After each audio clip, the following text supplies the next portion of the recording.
Hello, welcome to UNGER and our life hacks for the nLITE PowerPad. Let's get started. When working with a brush, you're used to working with a positive angle, but have you ever worked with the nLITE PowerPad at a negative angle? Today, I'll show you what a negative angle is and when you should work with it.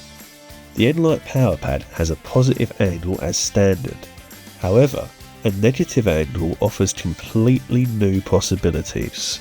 To use a negative angle, simply adjust your angle adapter.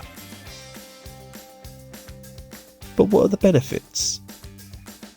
A negative angle gives you much more control and allows you to glide more easily, especially in conjunction with the swivel function.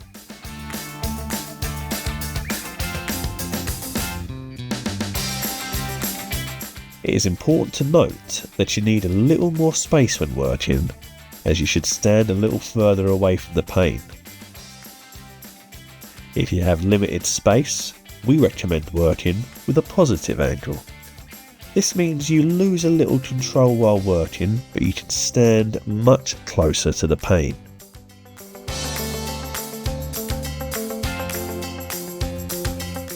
Any other questions? If so, let us know in the comments.